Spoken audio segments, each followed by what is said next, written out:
What's up, guys? It's me, Alan, and I am back with another video today. I have another NASCAR Diecast review to do today, and this is one I picked up off eBay. The box is a little yellowed in some spots, but this is a COT Diecast. It's a Dale Jr. Diecast, so I think this is one was probably produced or overproduced a lot.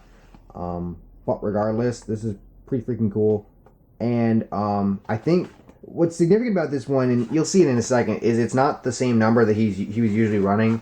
I don't remember the story behind this as to why he ran this, but I think it has to do with the All-Star race, if I'm not mistaken. But anyway, this is Dale Earnhardt Jr.'s number 5 City Chevrolet All-Star Racing Chevy. Obviously, he also ran for with Junior Motorsports. He was running for Hendrick too and whatnot. Just gonna go ahead and get it out of the box, or see if I can get it out of the box. I'm not sure where I gotta open this at. Oh, there we go.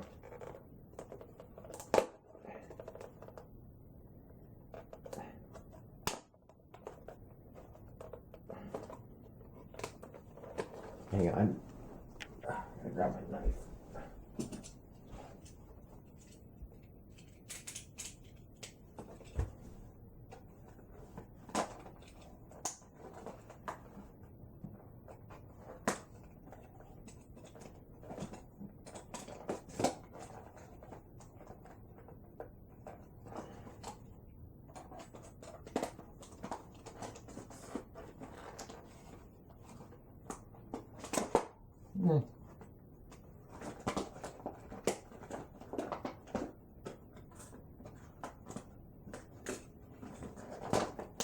There we go.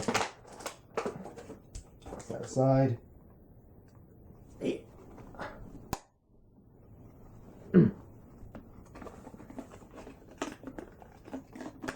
Die cast out.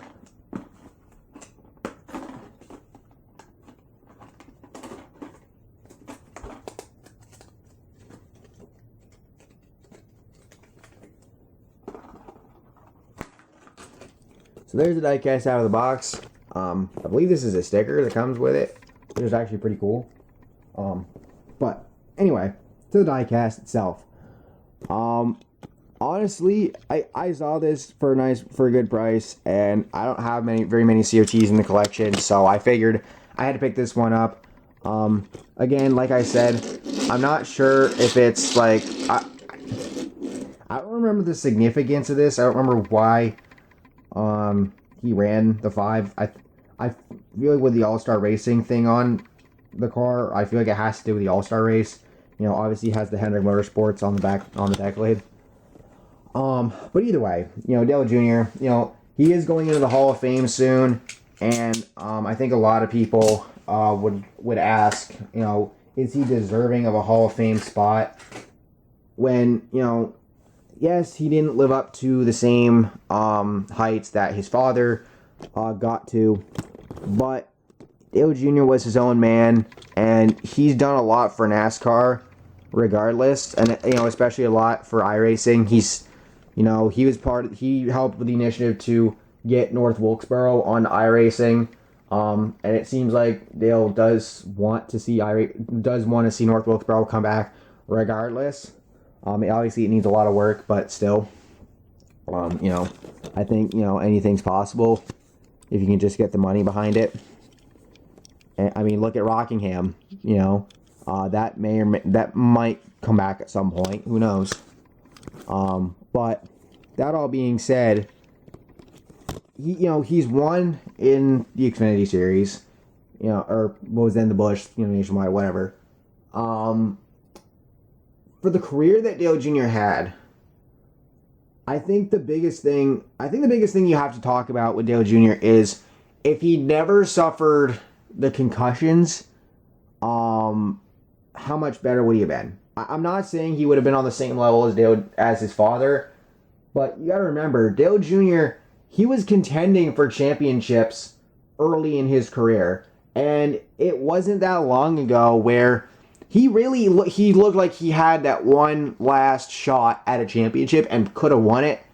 We all know what happened that year, specifically Talladega in the playoffs. Yeah.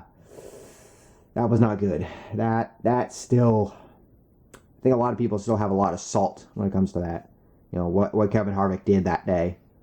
If you don't remember, basically what happened was late race restart. There was two of them actually. Kevin Harvick's car was ailing, and like on the first one, the first restart led to another caution, but that wasn't his fault.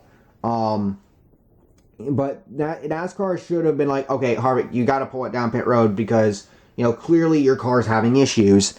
And, but at the same time, Harvick was also fighting to stay, you know, to advance to the next round. And, basically what happened was, on the next restart, his car, like, he fell out of line, obviously. The car would not go. But the problem is as they came to the line,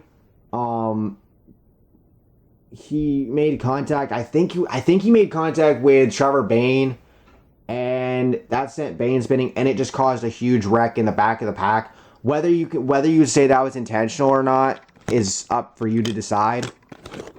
But at the end of the day, what really stunk was that when the caution was called, they had to look at the footage, and it looked like Dale Jr. might have been ahead. But depending on where the timing loop was or whatever, they declared Joey Logano the winner, which actually, if I remember correctly, he swept that round in the playoffs that year. If I remember right, because this was a few years back. So, but regardless, it still sucks. It sucks that Dale Jr. barely got that ripped away from him. And if Kevin Harvick doesn't do what he does, I mean, if that race gets ran out all the way to the finish, who knows what's going to happen. But I think that was just a product of the rules at the time with the restarts, and a product of Kevin Harvick's ailing car and some shenanigans and just a whole lot of bullshit. And at the end of the day, I think that Dale Jr. should have advanced at the end of the day. But for all of that, you know, it is what it is. You move on, and you know, Junior, I think, is pretty content. You know, he'll run one race this season in the Xfinity Series, and that's about it. I don't think he's going to come back to full-time racing anytime soon, if not at all. Maybe someday down the line if he feels comfortable, but it's the concussions, I think, that would keep him away from doing it full-time, because he's dealt with it multiple times. He had to sit out races, or he chose to sit out races because of it, because he valued his health, and I had nothing but respect for that and for him. Because at the end of the day, there are things. At the end of the day, there's that love for racing, but you also want to be able to come home to your kids and your family and your wife, and you don't want to have to deal with the after effects of the concussions. I mean, you look at NFL players, a lot of them, and a lot of the roads that they've, different retired players have taken, and you look at the amount of people that have been lost, due to concussions and CTE and stuff like that. And that's not to say that you shouldn't go out and play football or play professional sports or go, try out, racing and whatever. It's just, you can do all those things, but you also have to be mindful of yourself and of your body and of your mental state. And if you feel something's not right, then don't force yourself to do something that could make the problem worse. So, with all of that being said, neat diecast. Glad to have it. I don't have very many COTs in my collection, so to add another one is always neat. And thank you all for watching. Hope you all enjoyed. If you did, please drop a like, subscribe for more content like this, and I will see you all in the next video. Peace.